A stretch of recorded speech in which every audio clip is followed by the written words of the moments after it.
year. It's still super early with tons of time for prospects to move up and down the board, but I feel like we have enough of a sample size to finally put something out that I can at least live with, even though it'll still likely change pretty quick. Due to the health crisis in the world right now, the college basketball prospects have only played about 4 to 8 games depending on the health of their team and university. Some like Romeo Weems are still yet to play this season.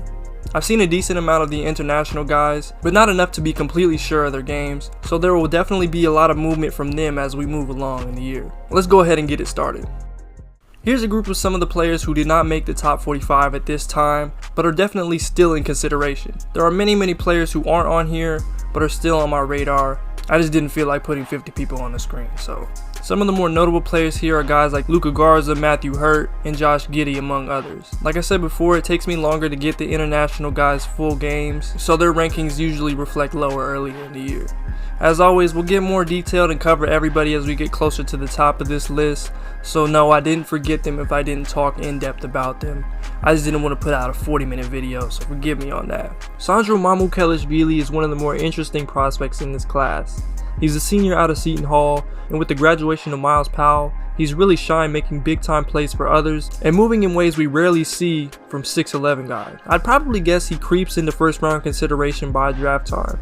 His versatility is super intriguing, and as we get to see him more, I'll have a better grasp on him as a prospect. I guarantee he'll be a favorite of everyone who follows the draft. Ibu Baji is a tremendous athlete with upside as a rim runner and shot blocker. Rokas Jokubaitis, who you may recognize from playing against the Ball brothers out in Lithuania, is an intriguing lefty guard. At 42 we have Joel Ayayi. He's the perfect example of someone being a star in their role on this Gonzaga squad.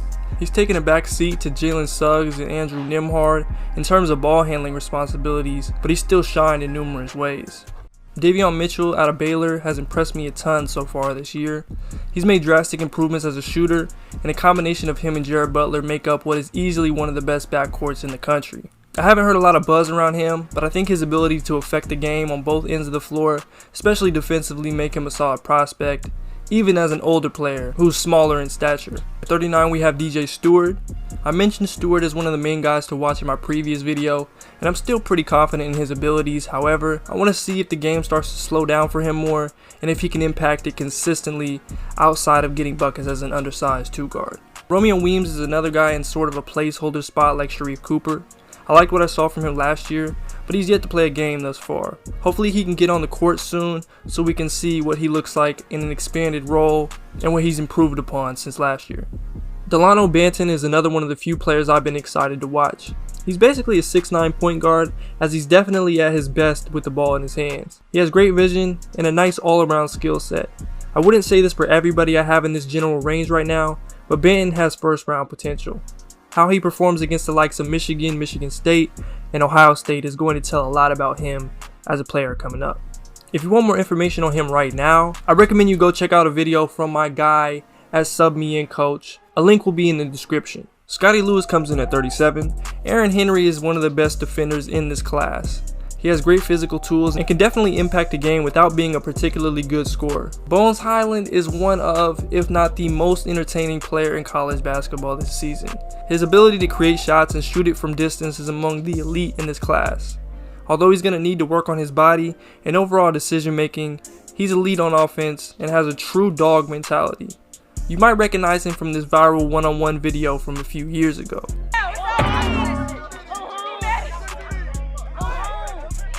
At 33, we have Ron Harper Jr. He's pretty much set the world on fire so far this year. He has a nice all-around game, and if he keeps shooting the ball anywhere near the way he has over these first 6 games, I think he definitely gets into the first round, especially if he can lose about 20 to 25 pounds. Miami's Earl Timberlake looked apart in his long-awaited debut for the Hurricanes. I love what I saw from him as a passer on top of the obvious physical tools and intriguing two-way potential. Isaiah Jackson is 31st. Now he does have high potential, but he still makes plenty of mental mistakes, especially defensively. On the bright side, he makes a lot of plays only a few players could even think about making, which is what makes him appealing as a prospect. Definitely want to see if he can be more consistent and cut back on the dumb fouls. Deuce McBride is another guy who I think has flown a bit under the radar so far. He's been really effective on both ends and plays with a lot of fire. Ayo Dosunmu is at 29. He's done nothing but put up numbers. I like his game and think he's a bit underrated. However, I'm still pretty concerned with his inability to create separation and shots against aggressive defense and outside of the pick and roll. He shows flashes of a more creative handle and shot creating ability, but he still isn't confident enough to be counted on in that department. If he continues this level of play, I'd say he's a pretty safe bet in that late first to early second round range. Winding down this section at 28, we have Cam Thomas out of LSU, who is an absolute bucket. He's done this on every level, and it hasn't stopped in college. Tre Mann holds down the 27 spot, who has rebounded after a rough freshman season. He was a McDonald's All-American coming into college. So far he's been great and looked a lot more like you would have projected coming out of high school. I think Mann has the potential to show and prove his way all the way into the late teens, which isn't something I'd say for a lot of guys in this area.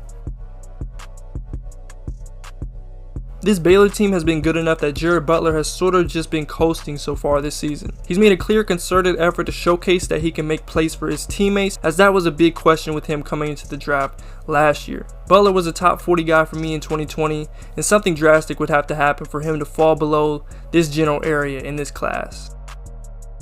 Now starting off this next section, we have Jeremiah Robinson Earl and Day'Ron Sharpe. Greg Brown is a raw athletic prospect who looks like he's starting to catch on to the college game.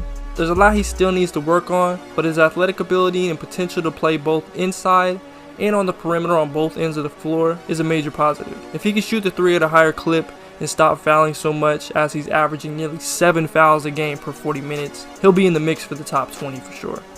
Terrence Shannon Jr. is 22nd. He's a super left-handed wing who is a good athlete and plays with a lot of energy. His game is reminiscent of Kelly Oubre's in college, though he's a bit smaller and has more guard skills. Still have questions about him as a shooter, but if he's consistent and has a few more performances like the one against Kansas, I think he'll be a first rounder. Gonzaga's Corey Kispert is another guy who I had in that top 40 region last year before he decided to return to school. He's an elite shooter and a good defender with perfect size for a wing.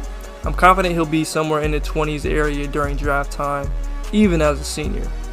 At 20, we've got Jaden Springer, who is a super tough and physical guard out of Tennessee. He's one of 2 Tennessee freshmen who should make a lot of first round noise come draft day.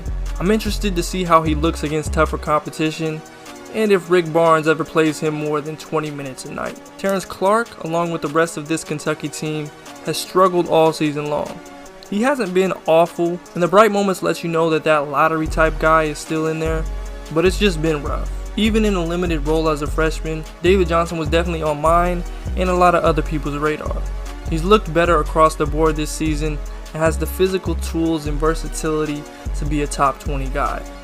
At this point, I'd be surprised if he wasn't a first round pick.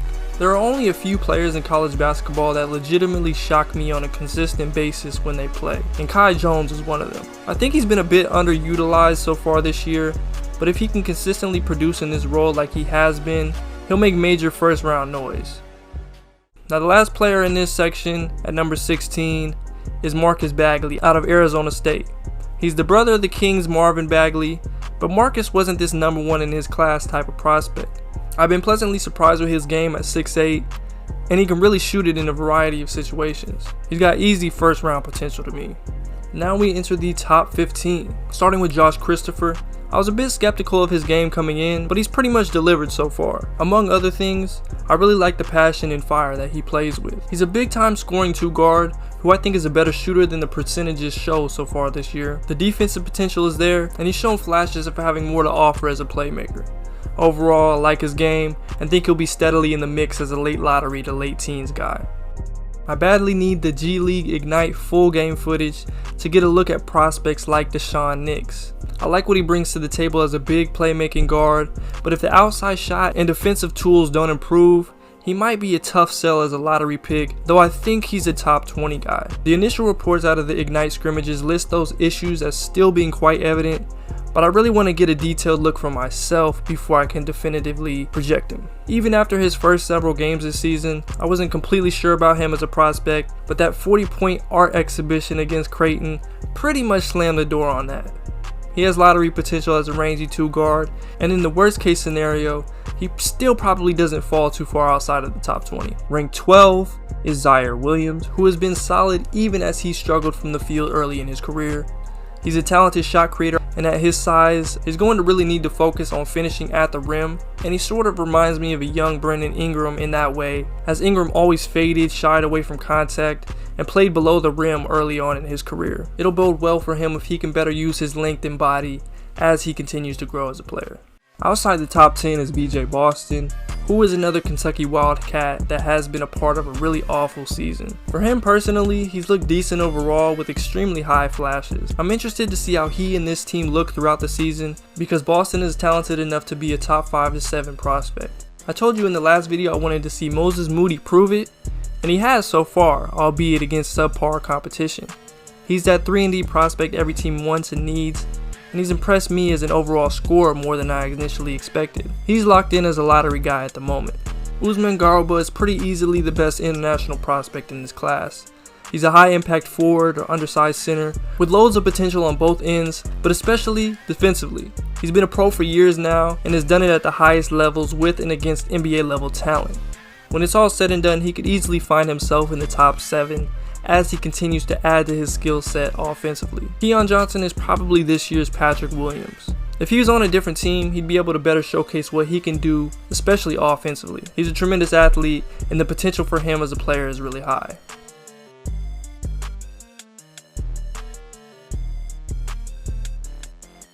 Number 7 is Jalen Johnson, a 6'9" forward from Duke. He's currently hurt but has shown enough to continue to warrant lottery consideration. His size and athleticism combined with a nice handle and playmaking ability are reminiscent of Ben Simmons. He's definitely not Simmons, but a Simmons-like, especially in the way he rebounds and plays in transition. The last player in this section is Scotty Barnes, and you're not going to find a player possibly in the world more energetic and expressive than he is. He has one of the most unique skill sets in the class that allows him to affect the game in multiple ways. He's still raw and hasn't shot the ball well at all, but there have been several wow moments from him, especially defensively and as a passer. There's still a lot to like here even with his shortcomings as a scorer. We've now entered the top 5 where I currently think the upper echelon of this class resides. There are a lot of differing opinions on Jalen Green as an NBA prospect, but it's really tough for me not to consider a player as offensively gifted and explosive as him in the top 5 of this class at this point. Now it's worth mentioning that he has major work to do defensively and in terms of effort, and he's got to do a better job of affecting the game when he's not scoring or his shot isn't falling. Whatever you think about a guy like Zach LaVine or even Anthony Edwards last year likely applies here. I'm a borderline fiend for the G League footage at this point. I need it right now, so if you have it, just let a brother know. At number 4 we have Jonathan Kuminga. I bet Kuminga is going to make his case for the number 1 pick by draft time next season.